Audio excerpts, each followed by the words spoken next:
Hello, this is Amanda Rico. My presentation will be on the relationship between mental illness and deviance. This will be for my presentation and my research analysis.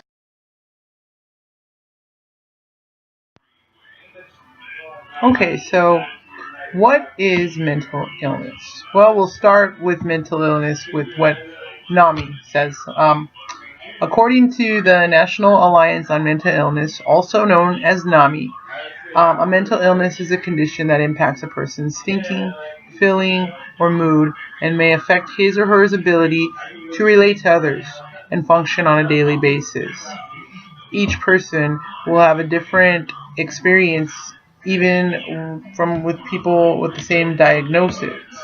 If you go look to what recent surveys say, recent surveys in the United States reveal that mental illness in all its varieties is quite prevalent, and that more serious debilitating forms are experienced by about 6% of the population. So that would probably include schizophrenia, bipolar, personality disorders, something along those lines.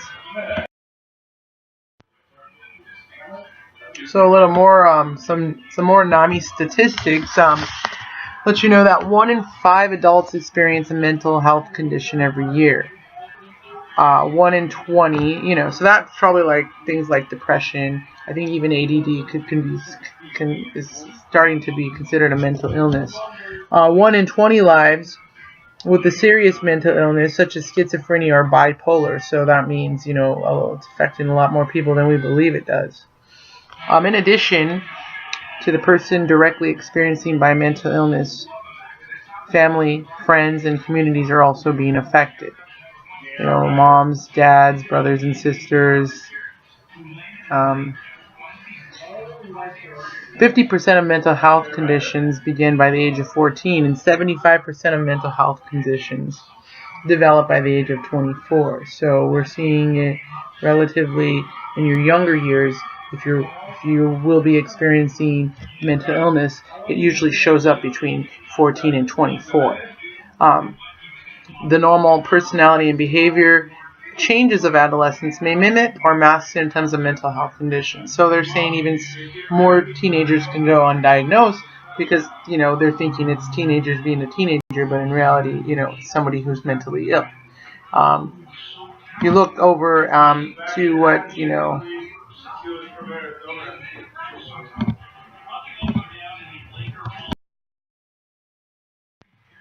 so what we consider or what not society usually considers normal is, some kind of conformity. So usually, the definition for that would be like to act in accord with prevailing social standards, attitudes, and practices, correspondence in a form of nature, character, agreement, or congruity, compliance, or acquittance and obedience. That's the normal definition. But also what we can consider, is what deviance can be and what it is. I gave you the background because I wanted to tell you that society can be seen as an organic system that needs to be kept in balance. Society's social identity, it impacts and shapes the kind of person somebody is. When somebody does not conform to society normally, they risk becoming non-functioning members of society. People are considered deviant when they are no longer willing or able to act in accordance with the rules of impression. So that usually can mean that, if you want to be homeless, or you can be one of those people, that goes and lives on their boat, quits their job, or if somebody wants to go quit their job and live on the forest, live off the grid, that can be considered deviant in a sense. There are many examples of deviant behavior. Deviant behavior can be classified, from binge drinking to seeing things that aren't really there, such as, hallucinations. Drug use could be considered deviant behavior. promiscuous sexual behavior, and violent behavior, just a few. There's a wide spectrum of behavior that can be considered deviant. The deviant component lies in illness as available through inappropriate behavior. The individual reacts with maladaptive behavior when he cannot cope with his social situation.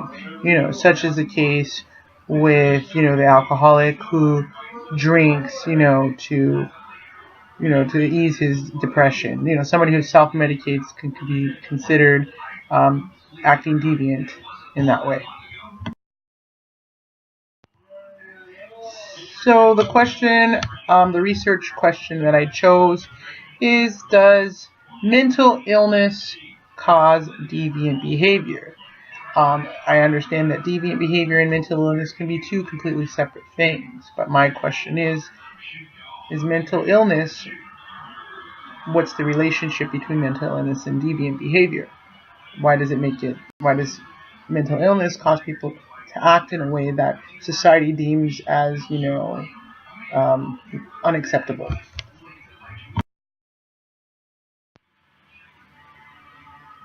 So, I chose a couple of studies. I showed two studies, to illustrate this relationship between mental illness and deviant behavior. The first study is I chose to research whether mental illness causes deviant behavior. So in order to see if that was true, a study was conducted on the results of the outcome of mental hospitalization with patients. So people who were hospitalized, the study is, looking at them. This particular study examined two women who had been hospitalized for mental illness and who had a history to act deviant, abnormal, doing things that, normal society doesn't seem as acceptable. So that's what the study is about.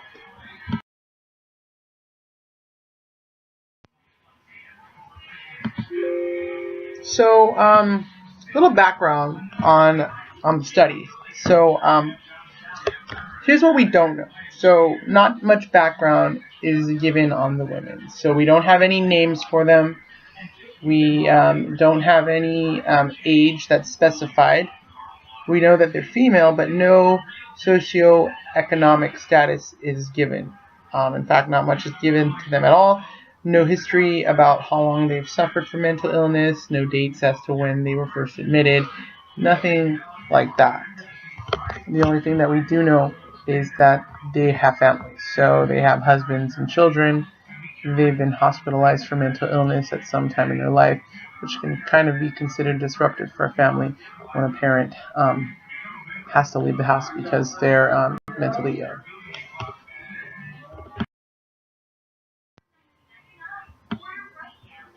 So the primary purpose of the study is, well, let me just note some of the study's aspects. So once the women were treated and had been released back to their families after they had been hospitalized, they went home to do normal things. They went home to their old lives, their motherly and wifely duties in the home. Neither women worked outside of the home. The study was set out to find the following: the ability to avoid rehospitalization and post-hospitalization once they're treated. So once they're treated, they wanted to know, did their deviant behavior return or did it come back? The study was used because deviant behavior is present in the women before hospitalization. So when the women were untreated and considered mentally ill, their deviant behavior was present, which was, part of the reason they went to the hospital in the first place.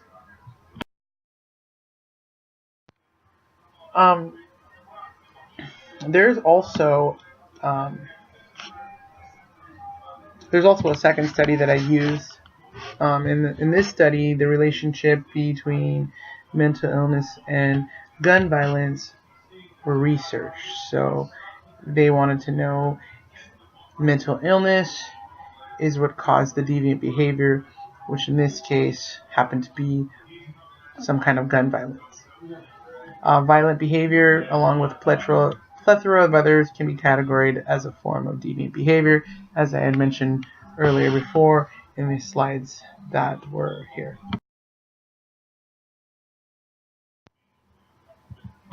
The reason I chose this study was because it's a hot topic. Recent media all over the world claims that many people who have committed crimes involving guns are motivated by their mental illness. So, for example, lots of times we refer back to the Colorado killer who killed all those people in the movie theater. He was claiming he was mentally ill. Another example would be the shooter who shot the congressman in Arizona. There's claims that he was mentally ill as well. The study was conducted most in part to they wanted to disprove the notion. They wanted to say that not all gun violence was from somebody that was mentally ill. There's other aspects to gun violence other than this, and this is not the problem. Isn't just the person buying the gun. The problem is the guns being available themselves. The study wanted to answer another question, which was, does mental illness cause gun violence?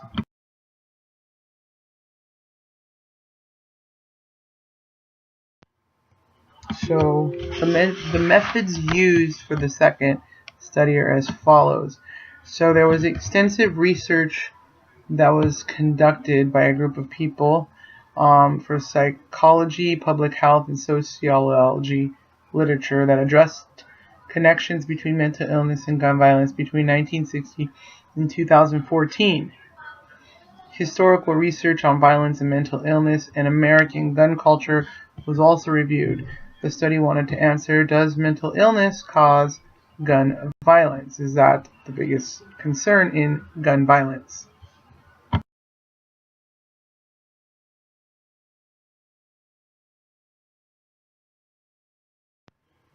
So what we'll do now is discuss the findings.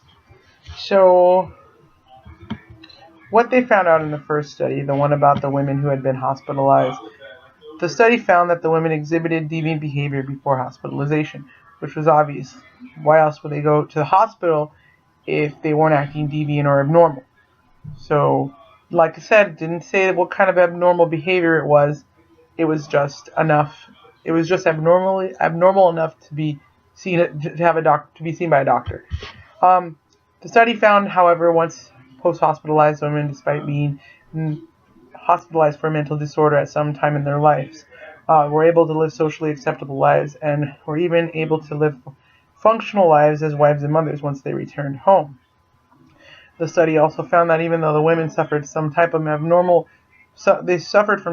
abnormal behavior, the families did not view them as deviant, but just as people who were sick. So they had the strong support of their families who really looked at them as a sick person. So they gave them the sick role. They took on the sick role. I'm a sick person. How do I get better? They decided to conform. Once the women came home and were deemed as treated for their mental illness, their deviant behavior did not return in this study.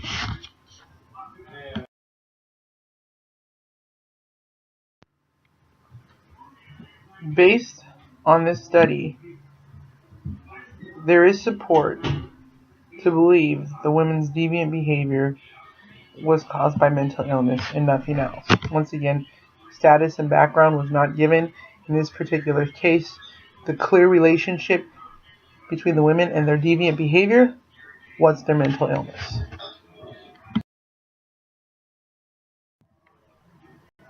So this will next we'll discuss the findings on the second study.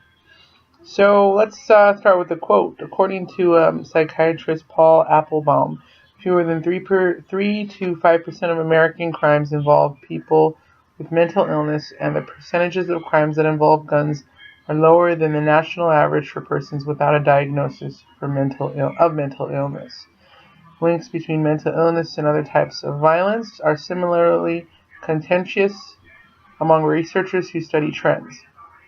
Study findings suggest that subgroups of persons with severe or untreated mental illness might be at an increased risk for violence during periods surrounding psychotic episodes or psychiatric hospitalization. So this is saying that they find that there is a high percentage of individuals who are mentally ill who are committing gun crimes.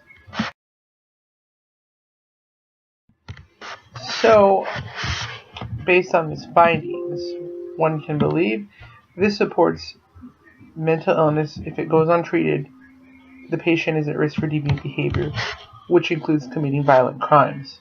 Study findings suggest that subgroups of persons with severe or untreated mental illness might be at increased risk for violence during periods surrounding psychotic episodes or psychiatric hospitalizations. This also supports that if mental illness goes untreated, the patient is at risk for deviant behavior, which includes committing violent crimes. I chose this study because I wanted to show that there was a direct link between mental illness and deviant behavior, and this study clearly shows that yes, deviant behavior, when there's mental illness, deviant behavior will be present.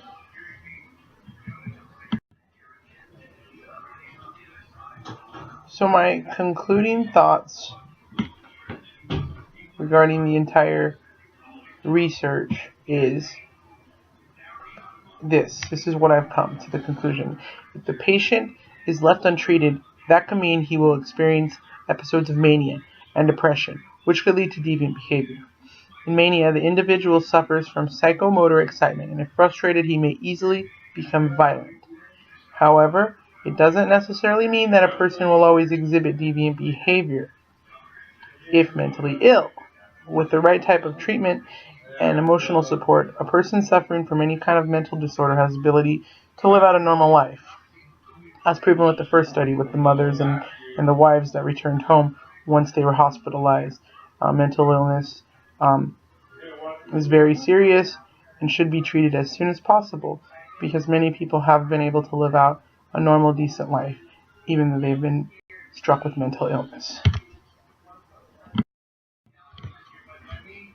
Thank you everyone for listening to my presentation on mental illness and deviant behavior.